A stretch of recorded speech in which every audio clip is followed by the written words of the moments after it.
Chapter 1 of Stories from the History of Rome by Emily Beasley. The Building of Rome. There once reigned in a town called Alba, in Italy, a king whose name was Numitor. He had a brother called Amulius, who was a proud and wicked man, and could not bear that his elder brother should be king over him. So Amulius plotted against his brother. He got together a number of men who were as bad and cruel as himself, and they attacked Numitor and drove him from his home and made Amulius king in his stead. They took the sons of Numitor and his daughter Rhea Silvia and killed them. Then Amulius seized the two little sons of Rhea Silvia, who were still only babies. He gave them to his soldiers and told them to throw the poor little boys into the river Tiber. Then, thought he, they will be drowned. There will be none of my brother's children left to trouble me, and I shall be king all my life.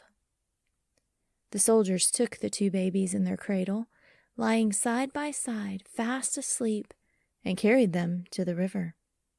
Now, there had been a great deal of rain, and the Tiber had overflowed its banks, so that the men could not put the children in the deep part of the river, but only at the edge, where the water was shallow.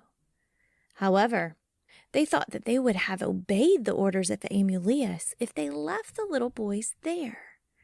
So they put the cradle down in the water and went away. But the sun was shining, and the waters were sinking fast. Soon the dry land began to show itself. The cradle stood still, and the waters left it on the bank and ran back into their bed. There lived not far from the Tiber a shepherd, whose name was Faustulus. He was walking by the side of the river when he saw a cradle lying under a fig tree, and beside the cradle stood a great she-wolf. Faustulus was very astonished and ran quickly to see what this might mean.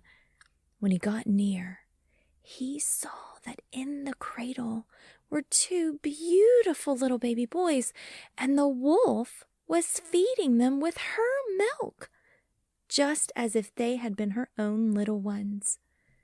But when she saw Faustulus, she fled away into the woods, and he took the children and carried them home to his wife.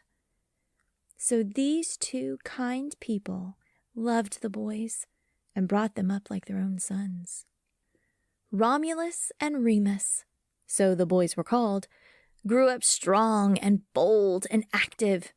They did not care to till the ground and herd the cattle, but loved to hunt in the woods and mountains.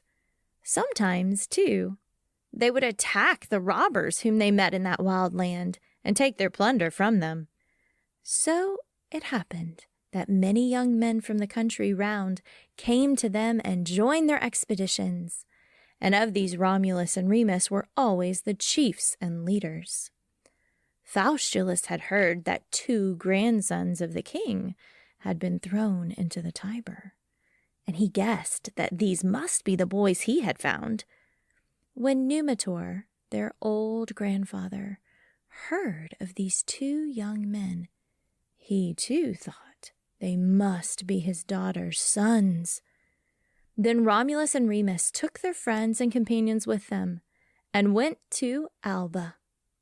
They attacked King Amulius and killed him.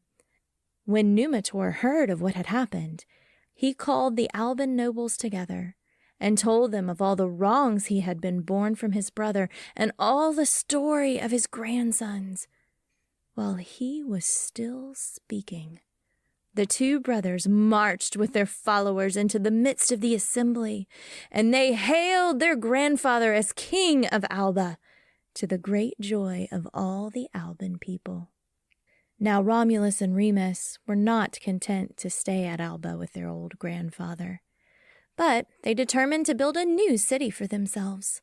They made up their minds that this new city should be near the river Tiber, on the spot where they were found by Faustulus when they were little babies. So they took their companions with them and went to that place. There was still growing the fig tree under which their cradle had lain, and they resolved that they would build their walls there and leave the fig tree standing in the midst. For hundreds of years afterwards, the fig tree was to be seen standing in one of the chief streets of Rome. The walls were soon begun, but while they were building, the two young men began to quarrel.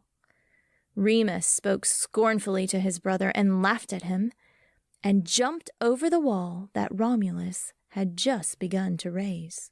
Romulus was very angry, and in his rage, he struck his brother and killed him.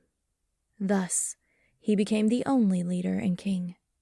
He finished building the city, which he called Rome, after his own name. He ruled it for many years, and after his death, the Romans worshipped him as a god. End of chapter 1.